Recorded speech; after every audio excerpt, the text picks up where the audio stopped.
তো online work চ্যানেলে তোমাদের সকলকে স্বাগত। আজকের ভিডিওতে আমি তোমাদেরকে বলবো তোমরা যারা পিএম কিষাণ সম্মান নিধি করেছিলে তাদের যে অ্যাপ্লাই করেছো, রেজিস্ট্রেশন হয়ে গেছে, তারপর কি করবে এবং সেটা অ্যাপ্রুভ হলো কি না সেটা কি করে বুঝবে, এবং যদি অ্যাপ্রুভ হয়ে যায় তারপর তোমাদের কি প্রসেস আছে আজকের ভিডিওতে আমি সেটা বলবো। তো এখানে দেখতে পাচ্ছ আমরা পিএম কিষাণ সম্মান নিধির অফিসিয়াল যে ওয়েবসাইট আছে সেটাতে এসেছি। তো তারপর এখান থেকে ফার্স্ট তোমরা যদি রেজিস্ট্রেশন করো তারপর হচ্ছে নো ইয়োর স্ট্যাটাস বা একটুখানি নিচে নামিয়ে স্ট্যাটাস অফ সেলফ রেজিস্ট্রেশন বা সিএসসি থেকে যদি কেউ করে থাকো তারা এই অপশনে ক্লিক করবে।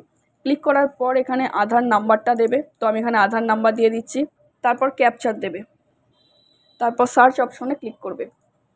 তো এখানে রেজিস্ট্রেশন ডেট 18/8/2023 কিন্তু করা হয়েছে এবং জিনিসটি কিন্তু অ্যাপ্রুভ হয়ে গেছে। তো এখানে দেখতে পাচ্ছ স্ট্যাটাস দেখাচ্ছে verified by district and pending for approval at state level. তো এখানে কিন্তু ভেরিফাই ডিস্ট্রিক্ট করেছে, তো এরপর কিন্তু এখনও অ্যাপ্রুভাল বাকি আছে স্টেট লেভেলে।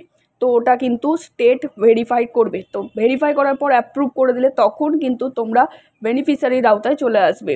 তো ব্যাপার হচ্ছে রেজিস্ট্রেশন করলে তারপর কি প্রসেস, রেজিস্ট্রেশন করার পর সমস্ত অরিজিনাল ডকুমেন্টস নিয়ে তার সাথে জেরক্স কপি অ্যাটাচ করে নিয়ে গিয়ে বিডিও বা মিউনিসিপ্যালিটিতে কিন্তু জমা দিতে হবে।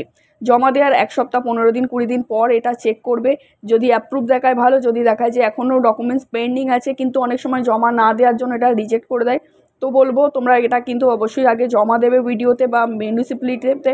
তারপর জমা দেওয়ার পর অনলাইন চেক করবে যে জিনিসটি অ্যাপ্রুভ হলো কি হলো না।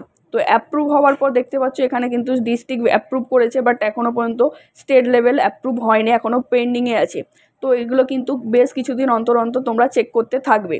তো তারপর যখন দেখবে অ্যাপ্রুভ হয়ে যাবে তারপরের প্রসেস কেওয়াইসি আছে, তো ওখানে আমি পরে জানাবো। আপাতত এই প্রসেসটা হচ্ছে ফার্স্ট রেজিস্ট্রেশন করবে এবং সমস্ত ডকুমেন্টস অ্যাটাচ করে গিয়ে জমা দিয়ে আসতে হবে।